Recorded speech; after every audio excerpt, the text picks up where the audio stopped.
মনের ভেতর অজানা এক উত্তেজনা কাজ করছে। সে শুয়ে পড়, কিন্তু ঘুম আসছে না। একদিকে মৃদুমদের নেশা আর অন্যদিকে পায়েলের মোহিনী রূপ দুটোই যেন তাকে অস্থির করে তুলেছে। রাত গভীর হতে শুরু করেছে। আকাশে এক চিলতে চাঁদ তারা আলো ছড়িয়ে দিয়েছে। অভিজিৎ রাতের খাবার শেষ করে ছাদে গিয়ে দাঁড়া।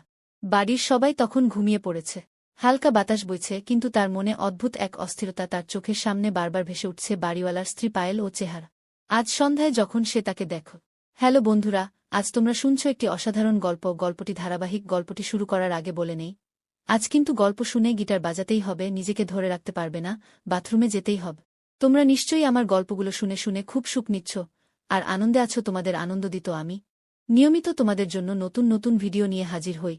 তোমাদের নিকট আমার অনেক অনেক বিশেষ অনুরোধ, তোমরা অবশ্যই আমার স্টোরি লাইফ এই চ্যানেলটি সাবস্ক্রাইব করে আমাকে সাপোর্ট করবে। তাহলে মজার মজার অসাধারণ গল্পগুলো শুনতে পারবে। আর কমেন্টে জানাবে গল্পটি কেমন লাগলো, এবং তোমরা কোনো গল্পগুলো চাও। তোমরা যে সব গল্প কমেন্টে চাইবে, আমরা তোমাদেরকে সেই গল্প শোনাব। তোমরা চাইলে তোমাদের রিয়েল লাইফের গল্প আপনারা আমাদেরকে কমেন্টে জানান।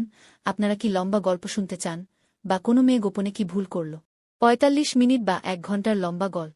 তাহলে আমাদের জানাবেন। তাহলে আমরা বড় বড় গল্প আনব। বড় গল্প ভালো লাগে নাকি ছোট গল্প, আমাদেরকে কমেন্টে জানান। যারা কমেন্ট করবেন তাদের সবাইকে আই লাভ ইউ লিখে কমেন্টের উত্তর দিব। এখন গল্পে ফিরে যায় যাক। তখন থেকে অভিজিতের মনের ভেতর অজানা এক উত্তেজনা কাজ করছে। সে শুয়ে পড়, কিন্তু ঘুম আসছে না। একদিকে মৃদুমদের নেশা আর অন্যদিকে পায়েলের মোহিনী রূপ দুটোই যেন তাকে অস্থির করে তুলেছে। ঘুমানোর চেষ্টা করতে করতে হঠাৎ পেছন থেকে শব্দ পেল সে। অভিজিৎ চুপচাপ শুয়ে রিল যেন কিছুই শোনেনি। কৌতূহলী দৃষ্টিতে দেখল পায়েল আস্তে আস্তে ছাদের এক কোণে গিয়ে দাঁড়িয়েছে।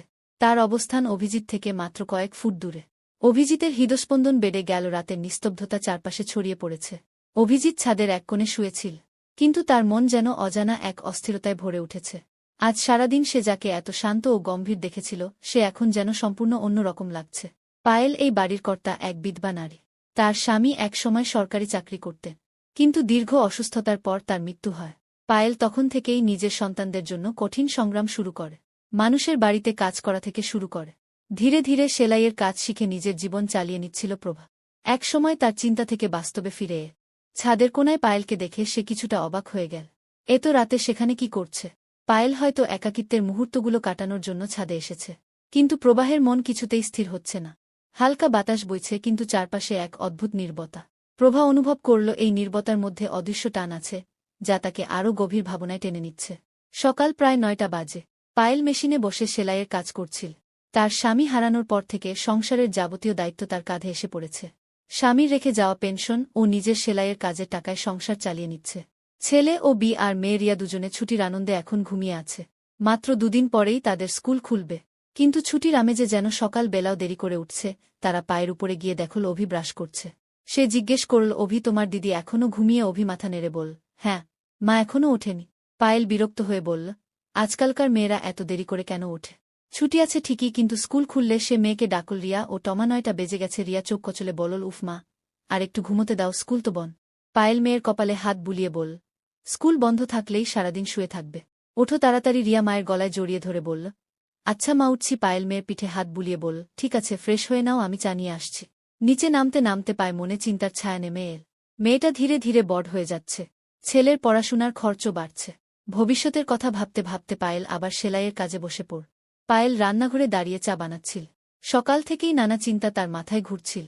স্বামীর পেনশন ও সেলাইয়ের কাজের আইডিয়া সংস্থার মোটামুটি চলছে, কিন্তু ভবিষ্যতের জন্য কিছু সঞ্চয় করা সম্ভব হচ্ছে না। চা তৈরি করে সে ছেলেমেয়ের হাতে দিল। ঠিক তখনই দরজার ঘণ্টা বাজল। পায়ের নিচে নেমে গিয়ে দরজা খুল। সামনে দাঁড়িয়েছিল এক পরিচিত মুখ, সাধারণ পোশাকের এক ভদ্রলোক। তিনি হাসিমুখে বললেন, নমস্তে বুদি, কেমন আছেন? পায়েল তাকিয়ে মৃদু হাসল করে, কমল দাদা, কতদিন পরে এলেন, কি খবর? কমল ভেতরে ঢুকতে চাইছিল না। পায়েল বলল, ভেতরে আসুন না, বসুন। কি ব্যাপার, এতদিন পর এলেন? কমল, যে পায়েল স্বামীর একসময় সহকর্মী ছিল, বলল, আসলে একটু তাড়ায় আছি, তাই বেশিক্ষণ থাকা হবে না। আপনাকে বিষয় জানাতে এসেছি। পায়েল আগ্রহী হয়ে বলল, বলুন দাদা, কি বিষয়? কমল গভীর শ্বাস নিয়ে বল, আমাদের এক পরিচিত ভাই ছিলেন, রেলের চাকরিতে ছিলেন এই শহরে। কিছুদিন আগে মারা গেছেন। তার পরিবার গ্রামে থাকে। তিনি এক ছেলে রেখে গেছেন, যা এখন বাবার বদলে রেলে চাকরি হয়েছে, কিন্তু থাকার জায়গা পাচ্ছেন না। শুনলাম আপনার নিচ তলায় ২টি ঘর খালি আছে। যদি আপনি রাজি থাকেন তাহলে ছেলেটাকে ভাড়া দিলেও উপকার হত। পায়েল কিছুক্ষণ ভাবল। সত্যিই ঘর ২টি খালি পড়ে আছে। যদি ভাড়া দেওয়া যায় তাহলে কিছুটা আয়ও হবে যা সংসারের জন্য সহায়ক হবে। সে এক মুহূর্ত চুপ থেকে বলল, আপনি ছেলেটিকে একদিন নিয়ে আসুন। আমি দেখা করে কথা বলে সিদ্ধান্ত নেব। কমল খুশি হয়ে বলল, অবশ্যই বুদ্ধি। ধন্যবাদ। কমল চলে যাওয়ার পর পায়েল আবার চুপচাপ দাঁড়িয়ে রইল। হয়তো এই সিদ্ধান্ত তার ভবিষ্যতের জন্য ভালো কিছু বয়ে আনবে। পায়েল কিছুক্ষণ চুপচাপ দাঁড়িয়ে রইল। কমলের কথা শুনে তার মনে হল, যদি সে নিজের ঘরটি ভাড়া দেয় তাহলে কিছু অতিরিক্ত আয় হতে পারে। কমল জিজ্ঞেস কর, রুমের ভাড়া কত বল? পায়েল কিছুক্ষণ ভেবে বলল, আপনি যা ঠিক মনে করেন। কমল বল, 10,000 টাকা মাসিক ঠিক থাকবে। পায়েল মাথা নেড়ে সম্মতি দিল। কমল আরও যোগ করল, ও তো একদম একা। যদি আপনি ওর খাওয়ার ব্যবস্থা করেন আর ঘরের কিছু সাধারণ দেখাশোনা করেন তাহলে ও মাসে 7,000 টাকা পর্যন্ত দিতে রাজি আছে। পায়েল ভাবল এতে তার জন্য সুবিধা হবে। সে বলল, ঠিক আছে দাদা, ওর খাবার আর অন্য প্রয়োজনীয় কাজের ব্যবস্থা হয়ে যাবে। কমল খুশি হয়ে বল, তাহলে আমি। সে রান্না শেষ করে ছেলে মেয়েদের সঙ্গে বসে নাস্তা খাচ্ছিল। দুপুরের তীব্র গরমের সবাই ঘুমিয়ে পড়েছিল। পায়েল তখন নিচে বসে সেলাইয়ের কাজ করছিল। ঠিক তখনই কলিং বেল বাজল। সে দরজা খুলে দেখল কমল দাঁড়িয়ে আছে, সঙ্গে এক যুবক। কমল বল, বৌদি, এটাই সেই ছেলে যার কথা বলছিলাম। পায়েল বল, আসুন ভিতরে আসুন। তারা বসার ঘরে ঢুকে বসল। পায়েল যুবকের দিকে তাকিয়ে জিজ্ঞেস করল, তোমার নাম কি? ছেলেটির মাথা নিচু করে বল, জি আমার নাম অভিজিৎ। পায়েল শান্ত স্বরে বল, দেখো অভিজিৎ, আমি তোমাকে ঘর ভাড়া দিচ্ছি, কিন্তু কিছু নিয়ম মেনে চলতে হবে। অভিজিৎ মাথা নাড়িয়ে বল, জি বলুন। পায়েল বল, প্রথমত সময়মতো বাসায় ফিরতে হবে। দ্বিতীয়ত নিজের কাজ নিজেই করতে হবে এবং বাড়ির নিয়ম মেনে চলতে হবে। অভিজিৎ বলল, জি আপা, আমি সব মেনে চল। পায়েল একটু হাসল। নতুন এক ভাড়াটিয়ার সঙ্গে নতুন এক অধ্যায় শুরু হতে চলেছে। পায় আর একটি প্রশ্ন করল, তুমি ধূমপান বা মদ্যপান কর? অভিজিৎ একটু ইতস্তত করে বলল, না তেমন কিছু করি না। মাঝে মাঝে বন্ধুদের সঙ্গে বসে একাধিকবার হতে পারে। তবে আমি আপনার বাড়িতে কোনো সমস্যা তৈরি করব না। পায়েল সন্তুষ্ট হয়ে বলল, ভালো কথা। আমি সত্যবাদীদের পছন্দ করি। ঠিক আছে, তুমি থাকতে পারো। কমল খুশি হয়ে বলল, ভালো হলো তাহলে, ও আজ বিকেলেই চলে আসবে। এই বলে দুজন চলে গেল। পায়ের উপরের তলায় এসে দুপুরের খাবার তৈরি করতে লাগ। এদিকে তার ছেলে অভি ও মেয়ে রিয়া ঘুম থেকে উঠে গেছে। খাওয়া দাওয়া সেরে রিয়া বল, মা আজ কোথাও বেড়াতে যা? পায়েল বল, না রে মা, আজ তো নতুন ভাড়াটিয়া আসবে, কাল নিয়ে যা। বিকেল 4টের সময় পায়ের নিচে বসে সেলাইয়ের কাজ করছিল। ঠিক তখনই কলিং বেল বেজে উঠল। মনে হচ্ছে অভিজিৎ এসেছে। পায়েল নিজের মনে বলল। দরজায় কড়া নাড়তেই ভেতর থেকে প্রতিধ্বনি শোনা গেল, আসছি। দরজা খুলে দিল পায়েল, যার বয়স 45-এর কাছাকাছি। একা থাকেন, স্বামী অনেক দিন আগেই দুনিয়া থেকে চলে গেছে। এসে অভিজিৎ তোমাকে ক্লান্ত দেখাচ্ছে। পায়েল অবাক হয়ে বল, শুধু একটু বিশ্রাম নিতে চায়। শহরের কোলাহল থেকে মুক্তি দরকার। অভিজিৎ শান্ত গলায় বল। পায়েল একটু মুচকি হেসে বল, চলো তোমার থাকার ঘরটা দেখিয়ে দিই, বেশ গুছিয়ে রেখেছি। অভিজিৎ মাথা নাড়িয়ে সম্মতি জানা। সে ধীরে ধীরে পায়ের পেছন পেছন গিয়ে একটি ছোট পরিচ্ছন্ন ঘরে প্রবেশ করল। এটা খুব সুন্দর জায়গা। অভিজিৎ বল, তোমার পছন্দ হয়েছে জেনে ভালো লাগ। তুমি তোমার জিনিসপত্র গুছিয়ে না, আমি রাতের খাবার তৈরি করছি, হয়ে গেলে ডাকব, ঠিক আছে? অভিজিৎ মাথা ঝাঁকিয়ে সম্মতি জানাল। পায়েল চলে যেতেই অভিজিৎ ধীরে ধীরে নিজের ব্যাগ থেকে দরকারি জিনিসপত্র বের করে গুছিয়ে নিতে লাগল। অভিজিৎ একজন উচ্ছৃঙ্খল যুবক, যার বাবা একসময় রেলওয়ের বড় কর্মকর্তা ছিলেন। এক ভয়াবহ দুর্ঘটনায় বাবা মারা গিয়েছিলেন। তখন তার বয়স ছিল মাত্র 15। মা অনেক আগে চলে গিয়েছিলেন। আর সেই একাকিত্বে অভিজিৎ ভুল পথে হাঁটতে শুরু করেছিল। সে দেরি করে বাড়ি ফিরত, ধূমপান করত এবং খারাপ সময়ের সাথে মিশতে শুরু করেছিল। তবে টাকার অভাব ছিল না। গ্রামে বিশাল সম্পত্তি বাবার নামে ছিল, যা তিনি নিজে দিয়ে রেখেছিলেন। ফলে বাবার মৃত্যুর পর অভিজিৎ পুরোপুরি স্বাধীন হয়ে গেল। সন্ধ্যায় নিজের ব্যাগ গুছিয়ে সে বিছানায় শুয়ে পড়ল এবং ঘুমিয়ে গেল। এদিকে রাত 8টা বাজে। পায়েল রান্না শেষ করে নিচে এবং অভিজিতের রুমের দরজায় নক করল। অভিজিৎ ওঠ, খাবার তৈরি। অভিজিৎ ধীরে ধীরে জেগে দরজা খুলল। আমি ঘুমিয়ে পড়েছিলাম। সে বলল, কোনো সমস্যা নেই, তুমি ফ্রেশ হয়ে নিচে চলে আসো। পায়েল হাসল, আপনি চলুন, আমি আসছি। পায়ের নিচে চলে গেল আর অভিজিৎ বাথরুমে ঢুকে ফ্রেশ হয়ে উপরে গেল। সেখানে ডাইনিং টেবিলে বসেছিল রিয়া আর অর্জুন, আর পায়েল খাবার পরিবেশন করছিল। অভিজিৎ বস। ও পায়েল বল। সে বসতেই রিয়া একপাশ থেকে তাকিয়ে রইল। বাচ্চারা, উনি অভিজিৎ দাদা, উনি নিচে ভাড়া থাকছেন, চলো অভিবাদন করো। পায়েল বলল। রিয়া সন্দেহ করে তাকিয়ে নমস্কার কর। আর অর্জুন মিষ্টি হেসে বল, নমস্কার দাদা। অভিজিৎ মাথা নাড়িয়ে উত্তর দিল। চারজন একসাথে খাবার খেতে লাগ। রিয়া মাঝে মাঝেই লুকিয়ে অভিজিতের দিকে তাকাচ্ছিল।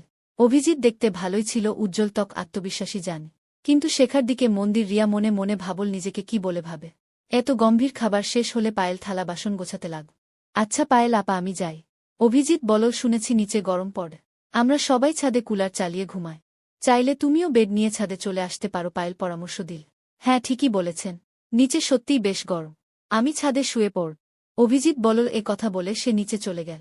পায়েল থালা বাসন ধোয়ার কাজে লেগে গেল আর রিয়া ও অর্জুন টিভি দেখতে থাকল। বিকেলের পরন্ত রোদে বৃষ্টি ভেজা গন্ধ মিশেছিল। আর সেই মুহূর্তেই পায়েল ছাদে এসে তার বিছানা ঠিক করতে লাগল। একটু পরে ঈশানও এসে তার বিছানা গুছিয়ে নিল। পায়েল হাসি মুখে বলল, ভালি করলে উপরে চলে এসেছ, নিচে তো বেশ গরম লাগছিল। বিছানা ঠিক করে পায়ের নিচে নেমে গেল। ঈশান ছাদে ঠান্ডা হাওয়ায় শুয়ে পড়। কিছুক্ষণের মধ্যেই তার চোখ ঘুমে ভারী হয়ে এল। রাত প্রায় 12টা বাজে। হঠাৎ ঘুম ভেঙে সে দেখে পাশের বিছানাটা ফাঁকা। সামনে পায়েল গভীর ঘুমে মগ্ন। একটু চারপাশে তাকিয়ে দেখে পায়ে ছাদে এক কোণায় বসে আছে। ঈশানের মনে কিছু একটা খটকা লাগ। ছাদের একপাশে পানি পড়ার শব্দ আসছিল। হয়তো কেউ বাথরুমের দিক থেকে ফিরছে। পায়েল ধীরে ধীরে উঠে দাঁড়াল। তারপর তার বিছানায় গিয়ে শুয়ে পড়ল ঈশান। একটু অন্যমনস্ক হয়ে পড়। মনে হচ্ছিল পায়েল কিছু ভাবছে। 5 মিনিট পেরিয়ে গেল, কিন্তু পায়েল যেন ঘুমাতে পারছে না। ঈশান আস্তে করে উঠে গিয়ে সেই কোণার দিকে দাঁড়া, যেখানে কিছুক্ষণ আগে পায়েছিল। তার উপস্থিতি পায়েলর চোখ এড়াল না। পায়েল চুপচাপ তাকিয়ে রইল। আর ঈশান ধীরে ধীরে ফিরে এসে নিজের বিছানায় শুয়ে পড়। সময়ের সাথে সাথে রাত গভীর হয়ে ধীরে ধীরে দুজনেই ঘুমিয়ে পড়ল। সকালবেলা ঈশানের চোখ খুলতেই দেখে সবাই নিচে চলে গেছে। সে বিছানা গুছিয়ে নিচে নেমে এল। শেষ হয়ে বেরোনোর সময় দেখুন পায়েল তাকে নাস্তার জন্য ডাকতে এসেছে। ঈশান তখন হালকা পোশাকে ছিল, আর পায়েল এক মুহূর্তের জন্য চুপ হয়ে গেল। নিজের মনের পরিবর্তন বুঝতে পেরে পায়েল দ্রুত বলল, নাস্তা তৈরি আছে, তাড়াতাড়ি উপরে চলে আস। ঈশান কিছু বলার আগে পায়েল সেখান থেকে চলে গেল। রান্নাঘরে গিয়ে সে নিজেকে বোঝানোর চেষ্টা করছিল, এটা ঠিক না, এমন ভাবা একদম উচিত না। ঈশান উপরে গিয়ে নাস্তা খেতে বসল। খাওয়ার পর পকেট থেকে কিছু টাকা বের করে পায়ের দিকে বাড়িয়ে দিল। এটা আপনার রুমের অগ্রিম ভাড়া। পায়েল টাকা নিল, কিন্তু মনে হচ্ছিল কিছু বদলে যাচ্ছে তার ভেতরে। অভিজিৎ বলল, আজ আমি রাতে একটু দেরি করে আস, আপনি আমার খাবার আমার রুমে রেখে দেবেন।